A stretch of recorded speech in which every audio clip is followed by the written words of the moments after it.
Hello, my name is Steve Webster. I'm president of SW Gaps LLC here in Lakeland, Florida. And I want to share some information that might be helpful for your decision making for your small business to get through the hardships that you may be facing. So, as a disclaimer, I'm not an expert, so please go to your lenders and other financial people who are to verify anything I'm saying. But I just want to share what I do know, just in case it's helpful or to at least steer you in the right direction. So that's my disclaimer. I guess my executive summary, if I may, is I took out the Florida bridge loan and the EIDL, which is emergency disaster loan thing through the SBA website. And I'm done with my application process. Now I'm waiting on advanced funding through the SBA and lenders to follow up with me for both the Florida as well as the emergency or the EIDL program, and which means I'm now freed up to do other things and not worry about stuff until the lender talks to me, which will get a little bit more of my attention to answer the questions, then get back to my normal work. So that's the end of my executive summary. So let's go into some of the details.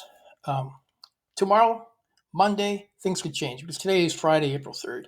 So this could be moving like crazy, right? So uh, the latest information is probably the best. So that's another disclaimer, I guess. So I recommend going to the SBA.gov website, Small Business Administration.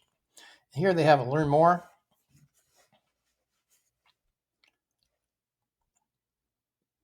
So this has been updating a lot too. Almost every day something's changing on here. So take that for whatever it's worth as well. But from here, they have some good information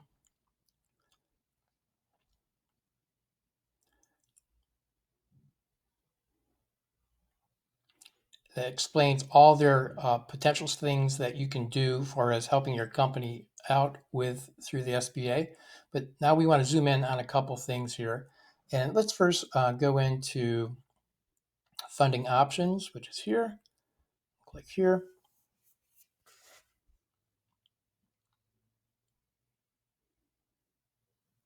Yeah, this looks a little different as well since I last been in here.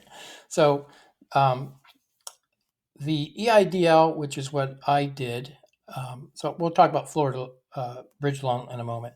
For the EIDL loan advance, that's exactly what it is. And this is what's amazing to me. From what I've read and heard, and again, you need to verify this to make sure it's accurate, I suppose, is you go online, the SBA website, which I can click on here in a moment. And so it's not that long of an online application process. I mean, I think it took me a half hour. They say it could take you up to 2 hours in theory.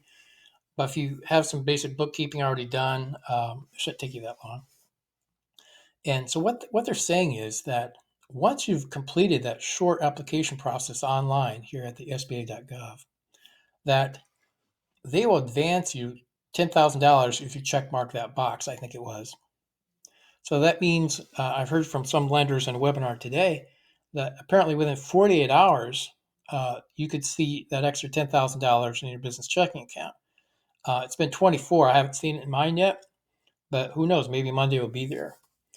So that is really good to know because traditional lending takes time.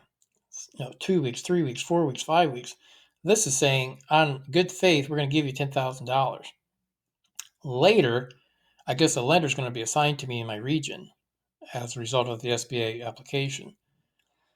I'll have a conversation with them to say, okay, give us some supporting documentation. So I will.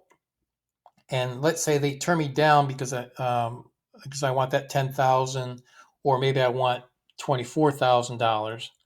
And if they turn me down for my loan, according to what I'm reading, that $10,000 does not have to be paid. So it's like a grant. It's free money. So in theory, if that's all you want out of this whole thing, you could apply, hopefully in 48 hours or so, get $10,000 in business checking. Whenever the lender gets back to you, if you don't want to proceed, I guess you can say no, and you have to pay back the 10,000. But it serves its purpose to keep your business alive and hopefully keep your employees in place. So ethically, I'm looking at it as be very sincere with my business purpose.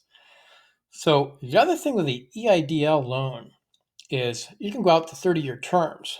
This PPP program, the Paycheck Protection Program, is 2-year terms. So if I wanted more monies, because let's say even though maybe 10,000 for my small business can get me by for 2 months, what if it takes longer to recover my business because of the hardship the economy has had? So maybe I should take out more money through this EIDL loan program and maybe take it out to 30-year terms. So that means when you divide by 30 years, your monthly payment, whenever you do have to start paying back, is going to be relatively small. So my cash flow is not taking a hit.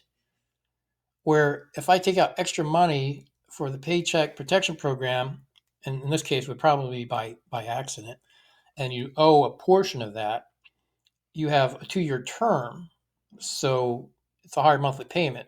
But in theory, it's probably not that much money that you're going to be over.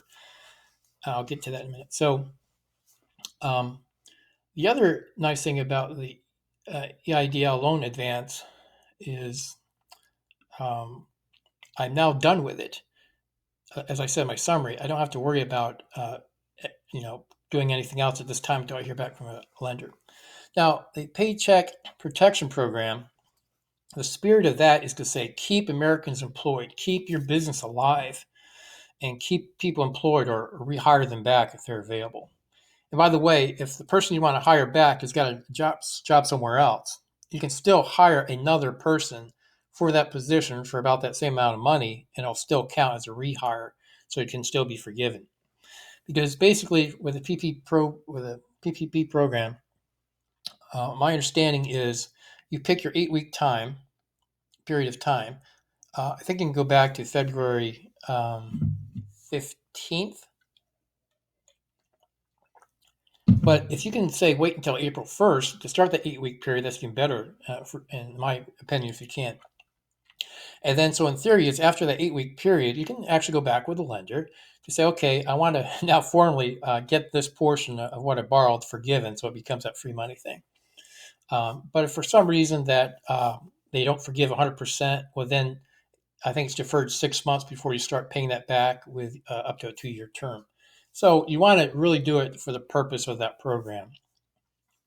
Now, so in my fit, that's why I picked the EIDL, because I was thinking more long-term, more money available for me instead of just a 8-week period of payroll help.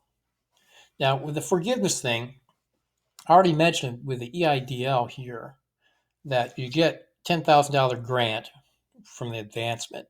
So that's free money.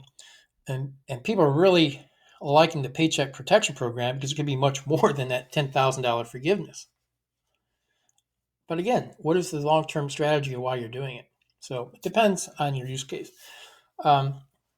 So if you have, so I don't know if I mentioned this, but with the PPP program, because today was the first day of applications, they realized we're going to have to take, the Treasury announced today that the independent contractors, self-employed, they have to wait like another week before they can start applying for that loan. Let's see, I participated in a webinar today. Let's see here.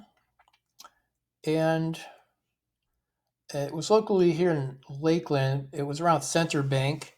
And apparently they are one of the lenders who are really ready up and going here on Friday, April 3rd. And even though they don't have their Center Bank online application ready yet, because they just got the latest update last night, I guess, and it may change again in the future. I think what I heard, you can download the form, fill it out, scan it, or take it through a drive-through at a Center Bank and drop it off, that sort of thing. And so the Center State Bank website is up here, and they have some information here. Like if you click Learn More, I think it actually tells you some of the things that are going to be required, some of the rules, the terms, the things that I just mentioned. Oh, yes, and what's required, what's not required, sort of things. Oh, documents needed. That's some websites, I don't see a whole lot of this information, right? Because the actual form for the PPP isn't that long of a form. but of course it's going to need supporting information. So on this website, they're very nice here at Center State Bank to say, well, you're going to probably need these things. So if your company, you don't have those things, of course, it'd be a little different if you're self-employed or independent contractor, perhaps, or not an S corp. And I think another thing I wanted to highlight was the 1099. So one of the questions was I've seen popular out there is uh, I have payroll from my perspective where I have a couple employees and I have quite a few contractors. To me, both of them are payroll. And so the rules are, I'll throw in some other rules here. Either the employee or the contractor has to reside in the United States. If you have an employee outside the United States, you can't count them.